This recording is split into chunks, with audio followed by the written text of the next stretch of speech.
Salut à tous, bienvenue à vous Béatrice, on est ravis de vous accueillir. Comment ça va ? Bonjour, ça va très bien, merci de m'accueillir aussi. Eh bien, pas du tout. Alors vous avez une affiche magnifique derrière vous, voilà, un spectacle apparemment qui s'annonce, mais pas que, un film aussi. Alors un spectacle, forcément un concert sûr, en tout cas avec Ella Fitzgerald, pas en live, mais presque, puisque ce sera Déborah Ben Assouli qui est avec nous en ligne, et bien, qui va interpréter ses chansons, on va dire ses classiques. Voilà, bonjour Déborah. Bonjour Cathy. On est très content de t'avoir en ligne. Dommage que tu ne sois pas venue à Jérusalem pour être avec nous en studio. Ouais, je suis désolée, moi aussi j'aurais aimé.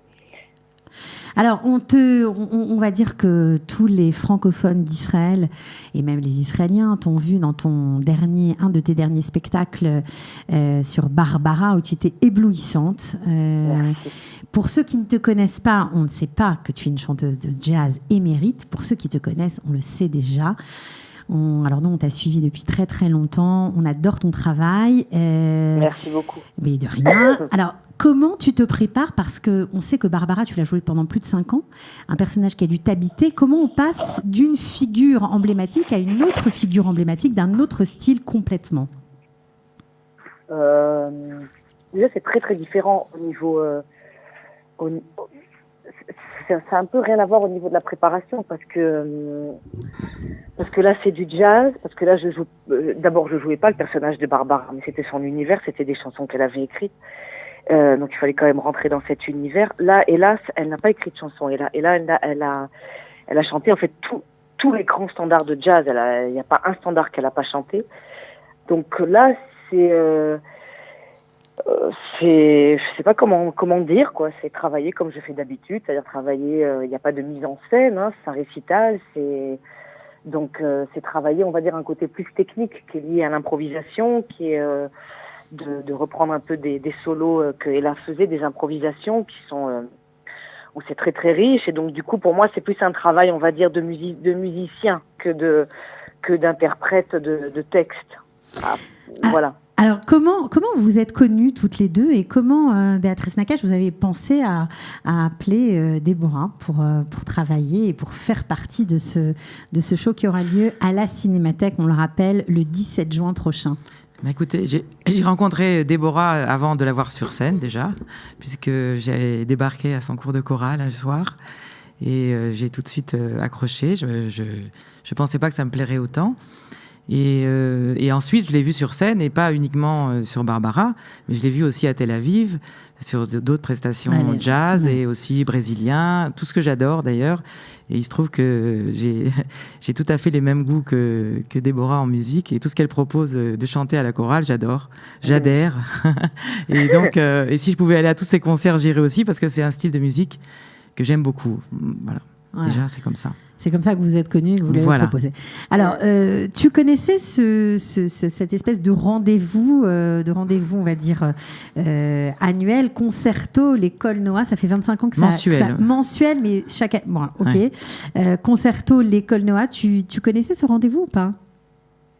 Moi, oui. Oui, je savais que ça existait, parce que je sais que c'est quelque chose qui marche très fort à la Cinémathèque. Mais j'ai jamais moi participé en tant que musicienne. C'est ça, quand Béatrice elle m'a demandé, j'étais super contente parce que la Cinémathèque c'est un lieu que j'adore. En plus, chanter les chansons de Ella, et après un film que son père a réalisé, donc André Halimi. Ouais, on va en parler. C'est un grand monsieur. Donc c'est pour moi c'est vraiment c'est une grande chance quoi. Il faut être à la hauteur, quoi. Il faut être à la hauteur. Alors justement, on sait que tu adores le jazz, que tu le chantes, que tu aimes le blues. Tu es même partie à Memphis représenter Israël il n'y a pas si longtemps. Ouais. Alors, comment tu as connu, en tout cas, quel a été ton premier contact avec Ella Fitzgerald ? Oh là là, toute petite. Très jeune, parce que mes parents, ils adorent la musique, donc... le 10 par exemple, Ella et Louis Armstrong, je peux pas te dire à quel âge, ça fait partie des... Tu l'as toujours chanté ? Et là, quand j'ai commencé le jazz, je chantais des standards de jazz, et c'est forcément des standards que Ella a chanté, puisqu'Ella elle a tout chanté. Donc oui, c'est ce que je fais depuis longtemps, mais après là, se concentrer, là c'est autre chose, c'est-à-dire que c'est se concentrer vraiment sur ce que je fais, c'est vraiment une recherche sur sa manière de chanter et surtout sa manière d'improviser. Parce que hélas, c'est sa grandeur, c'est sa joie de vivre. Pour moi, c'est quand je m'écoute, c'est déjà elle peut soigner tous les maux de l'univers. Il y a du soleil dans la maison quand on l'écoute. Il y a du soleil, c'est incroyable. Et plus je l'écoute, et plus je me rends compte à quel point sa voix, elle a un pouvoir de guérison sur les gens qui est énorme. Et une générosité énorme. Pourtant, c'est une femme qui a beaucoup souffert. Elle a été malade et tout ça. Et surtout, c'est voir comment elle improvise. Et sa grandeur à Ella, c'est l'improvisation et c'est le rythme. C'est-à-dire qu'elle sait jouer avec n'importe quel rythme. C'est une des plus grandes musiciennes que j'ai entendues, quoi. Donc c'est vraiment se concentrer sur cet univers-là. Après, voilà. Donc c'est une première pour toi, un spectacle entièrement concentré et qui concerne uniquement Ella Fitzgerald? Oui, c'est une première. C'est une première de rendre hommage à Ella. Après, c'est un spectacle qui est, si tu veux, ça rentre dans ce format de concert et film. Donc c'est pas un spectacle qui va durer 1h15 où les gens viennent de voir un concert. Les gens viennent, moi si tu veux, c'est comme une illustration du film. Donc ça va être après une demi-heure de concert, mais les gens auront vu le film. Donc ça vient illustrer quelque chose en fait. Ça vient pas comme ça, tout d'un coup, je vais faire une tournée avec hommage à Ella. Et après, puis, si ça arrive, la Bollywood, ce serait génial, mais pour l'instant, enfin, en tout cas, c'est pas le but de cette soirée. Le but de cette soirée, c'est vraiment de rendre hommage par le film. Et après, nous, on vient et on joue, quoi. Il faut dire aussi que les chansons d'Ella Fitzgerald sont des standards du jazz qui ont été interprétés par beaucoup de chanteurs américains ou autres.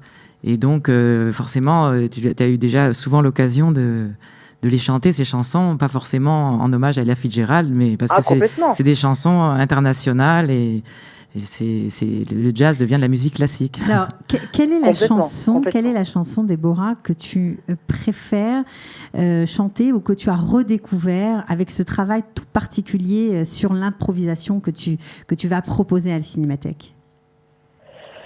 Moi, une chanson que j'adore de Ella, c'est Mr. Paganini.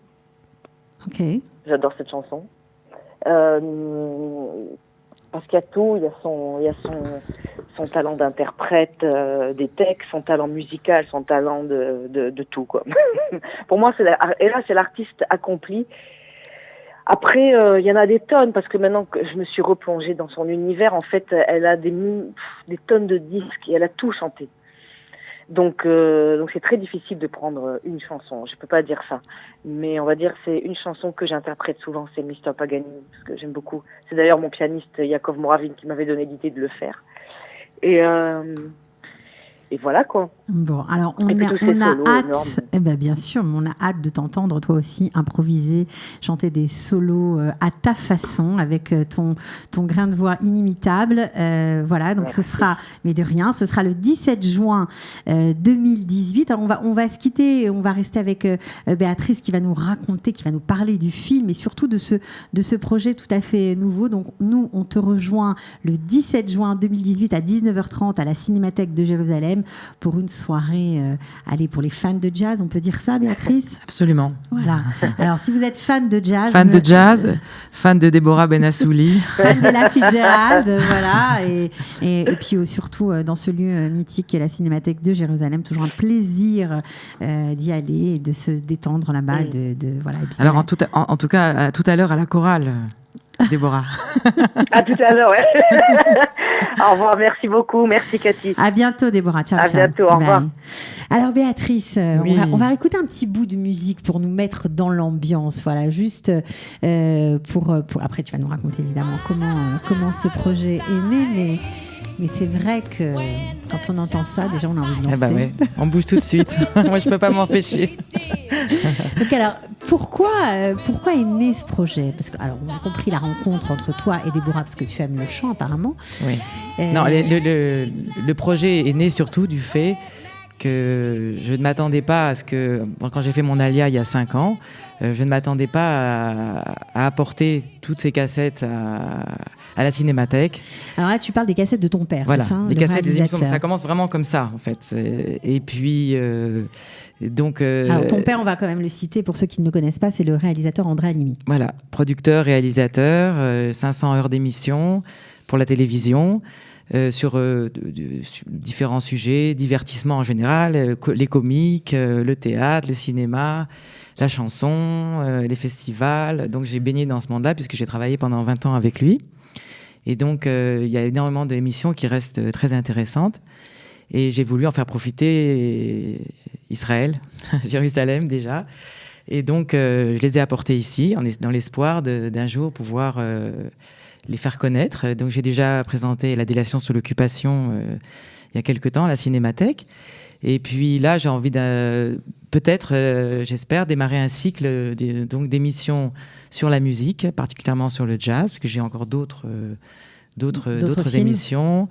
Et voilà, donc et je trouve que ce programme, j'ai trouvé ça génial, ce programme Concerto à l'école Noah. Alors, il faut expliquer aussi un petit peu ce que c'est, parce que peut-être que ceux qui nous écoutent, même s'ils sont là depuis longtemps, ne connaissent pas. Donc, on a dit que c'était un rendez-vous mensuel. Voilà, mensuel, voire bimensuel. Il y a un seul petit souci, gros souci, c'est que ça a lieu le samedi matin. Ah. Yes. Donc, c'est un petit peu ennuyeux. Moi, en l'honneur de mon père, je suis quand même venue à pied, en tout bien, tout honneur. Mais bon, j'ai quand même assisté, participé. Et parce que je pouvais pas, on rendait un hommage à mon père, voir devant mes yeux une émission sous-titrée en hébreu. Pour le coup, Déborah, c'est dimanche.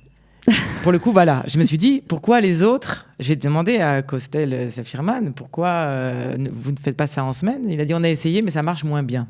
Donc j'ai gardé ça en moi. Je me suis dit, j'ai envie de faire ça pour la communauté francophone et autres. En fait, parce que la musique, là, pour le coup, on n'a pas besoin de comprendre la langue. C'est pour tout le monde. Oui. Okay, sauf que la version internationale sous-titrée hébreu n'a pas de sous-titres en français. Donc, je ne peux pas présenter l'émission avec les sous-titres en hébreu, malheureusement. Il fallait que je choisisse. Donc, mais bon, voilà. Donc c'est pour les francophones qui aiment le jazz et aussi pourquoi pas anglo-saxons parce que presque toutes les émissions et les chansons sont en anglais. Donc il n'y a aucun problème. Oui. De toute façon, comme on aime le jazz, on n'a pas besoin de... Moi, je pense que peu importe les paroles, on comprendra peut-être pas tout le film, mais en tout cas, on vibrera sur les sons de Déborah, ça c'est sûr. Mais il faut dire que le public qui vient le samedi matin, il est aussi assez intellectuel. Et donc, il aime bien l'histoire du musicien, de la musicienne. Oui, comprendre son parcours, d'où elle vient. Voilà. Il y a un côté assez intellectuel, une artsa de 3/4 d'heure, c'est très comme ça. Mm-hmm. Et les gens ne sont pas vraiment participants, ils se lèvent pas, et on a envie, nous, de bouger. Il y a 2 petites têtes qui se lèvent, mais par contre, c'est plein à craquer, c'est incroyable. Alors, puisque tu es la fille du réalisateur, tu sais combien de temps il a travaillé sur ce film avant de le sortir ? Assez longtemps, parce qu'à chaque fois, on devait aller aux États-Unis, à New York, pour aller prendre des extraits. À l'époque, on ne travaillait pas aussi facilement avec Internet et tout ça. Donc, il fallait y aller visionner, etc. Et donc, faire les interviews. Donc, ça prenait quelques mois. C'est un film à base d'images d'archives. Images d'archives et interviews. De gens qui l'ont côtoyé. Des gens qui l'ont côtoyé et d'elle-même aussi. Interview d'Ella Fitzgerald elle-même. Donc c'est un documentaire. Voilà. Et donc j'ai également un documentaire sur Louis Armstrong, sur Barbra Streisand, sur Sammy Davis Jr., sur les claquettes, sur plein de choses. Enfin, ils vous ont tout pris ou pas ? C'est des surprises. Ils ont tout pris. Ah bah c'est formidable. Donc on va pouvoir tout voir à la Cinémathèque. Ah, sans problème. Ouais, ça va être génial. It's up to me. Voilà, it's up to you. Bah, c'est très bien. On espère que vous allez relever le défi. Donc Concerto l'école Noah, ça c'est le titre de ces rendez-vous mensuels consacrés à la musique qui mélange un film avec un petit concert. Donc pour le coup, en général, ça commence par le concert, ensuite par le film. Mais là, on va faire le contraire. Oui. Donc le 17 juin, à partir de 19h30, il y aura d'abord la projection du film. De 50 minutes. Voilà, un film de 50 minutes. minutes, suivi d'un concert d'une demi-heure de Déborah Benassouli, voilà, qui est une professionnelle du jazz, on peut le dire. Elle a plusieurs cordes à son arc. Vous ne la connaissez peut-être pas sous cet angle, mais elle chante depuis des années. Elle a chanté aussi aux États-Unis. Bref, elle a beaucoup, beaucoup de talent et je vous engage à aller la voir, à découvrir aussi le film qui s'appelle Ella Fitzgerald, grande dame du jazz. C'est comme ça qu'on l'appelait. Oui. Voilà. Ouais. Et puis merci beaucoup Béatrice Nakache d'avoir eu ce projet et puis l'idée de matcher les deux en fait. Oui, merci à tous de venir aussi. Vous êtes là pour ça. Et on va bouger un peu et voilà. On est là pour vous donner un coup de pouce. On espère que le public sera nombreux. On attend avec impatience aussi les autres dates où vous pourrez revenir nous en parler évidemment. J'espère, oui, avec grand plaisir. Voilà, et puis bon courage. Donc c'est votre première, on va dire. C'est ma première, oui, dans ce cycle. J'espère qu'il sera un cycle. Ouais, moi aussi je vous le souhaite. En tout cas, c'est une super idée, très belle initiative. Les musiciens sont assez exceptionnels aussi, il faut le préciser. Ouais, c'est important les musiciens parce qu'effectivement il y a beaucoup de solos en jazz. On passe du saxo, ensuite un solo piano, et donc c'est ça qui est sympathique. J'étais à la Nouvelle-Orléans justement et j'ai vu énormément de concerts. On peut en voir toute la journée. Et c'était ça qui était sympa, à son tour. Et à chaque fois, on applaudit. J'adore cette ambiance de concert de jazz. Voilà, donc on espère que, apparemment, vu votre amour pour le jazz, on va sûrement ressentir la même chose le 17 juin. Merci beaucoup d'être venu. Et Batsakha, alors, pour cette initiative très sympathique. Merci. À bientôt. À bientôt. Ciao.